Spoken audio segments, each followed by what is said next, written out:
You know, I got a ton of emails from a lot of you. We're kind of related to my rant when I hear the likes of Hillary Clinton, Ben Bernanke, Democrat, Republican, fair and balanced, ranting about the fact there aren't more corporate execs in jail after the meltdown of Wall Street 7 years ago. And I pointed out they're not saints, but certainly there are quite a few other sinners like, well, you guys, for providing the very foundation that they took the money with and ran and leveraged what was a market that everyone liked, real estate and go 90s.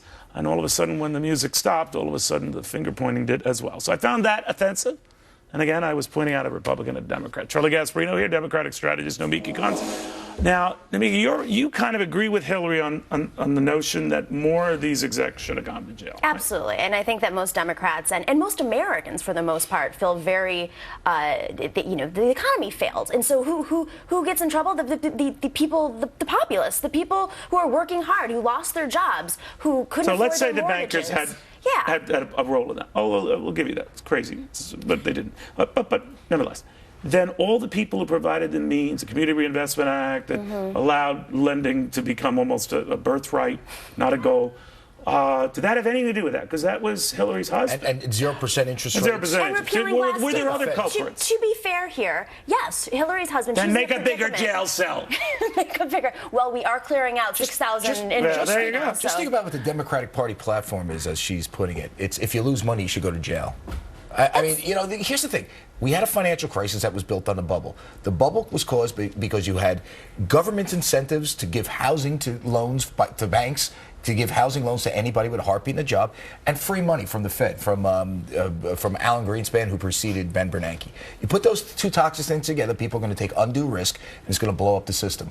You're going to throw in that the end of Glass-Steagall, which at one time prevented big banks from being created, merging a risk-taking bank with a commercial bank, that was prevented ended. Too big to fail. So it allowed these big banks like. So your point is, if you're going to do that, get other culprits. But here's the political thing is going on here. Hillary Clinton in the next couple of days is going to go out and do some Wall Street reform, which is going to be a mishmash of insanity. She's going to let's focus on this. Let's focus on this. I understand, but do you think it odd that 7 years after the fact, after tens of billions of dollars of fines taken from all the Wall Street guys, who broke no laws. There are no laws. Right, there was no regulations in place. So after the fact, jail them, when the people who provided the means and pushed them on, egged them on, you've got to get more loans, you got to do this. And then they did that bidding.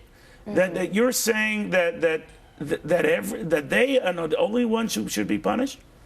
Yes. So why should you're nuts. I mean, you're absolutely nuts. The problem here is Hillary has a conundrum here. You know who's a regulator?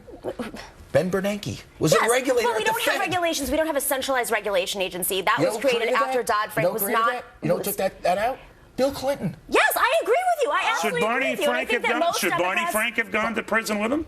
For encouraging the very activity that they led? This is nothing more than rank class warfare. No. They looked at that stuff. It sounds good on the campaign trail. We're going to hear more of it as we are going to hear more. We are going to hear real quick. $600,000 were given by Wall Street to Hillary Clinton. So what? So who better friend of Wall Street is there than All right, stick around. These two will argue during the commercial. Joe Biden gets a lot of money.